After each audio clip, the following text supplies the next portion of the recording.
Police forces are already virtue signalling as they throw numbers about of potential police recruits who didn't make it through the selection process.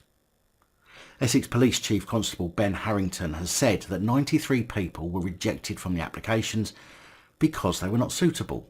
Now, on the face of it, that sounds like they're doing exactly what we want them to do, but in reality they are simply publishing what they already do.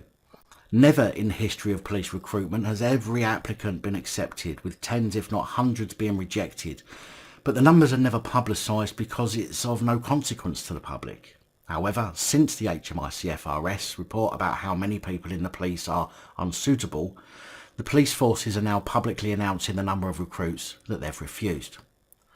Now, this does not mean that they are acting more stringently. It does not mean that recruitment standards are now more higher. It simply means that they are announcing a number that until now, until this revelation of bent coppers, hasn't been a factor.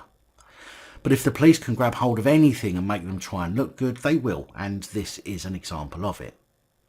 I bet a Freedom of Information request to police forces about the number of applicants refused each year for the past 5 years will show a similar number of those who have been rejected. Therefore, it is irrelevant. But yet the police are using it now to push the narrative that they're now trying to make the police better. No, they're not. They may well be less happy to hire those who are obviously crooks, as in have a rap sheet as long as your arm, but they will still be hiring people who have criminal offences, and they most certainly will be hiring those with psychopathic and narcissistic tendencies.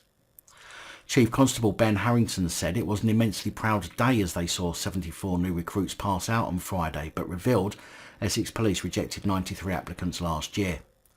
He said they didn't meet our standards for one reason or another.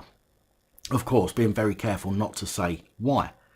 Could it be they were decent people intent on actually making a change for good within the force and the communities they served, or would have served? We'll never know, of course, because the police would never divulge that information, so it simply leaves the public assuming it was because they were bad people. Chief Constable Harrington said he was confident the 74 new officers would do everything they could do to be the best they could be. He said his force would always try the best we can and maintain the trust and confidence. We check people and continue to check people, and where people make mistakes, we give them the opportunity to learn.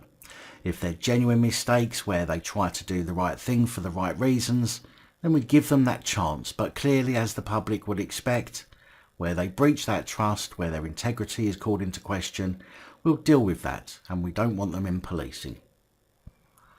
Plenty of word salad there, which unfortunately most of the public will lap up, failing to use their cognitive powers to realise that police never hire every applicant anyway.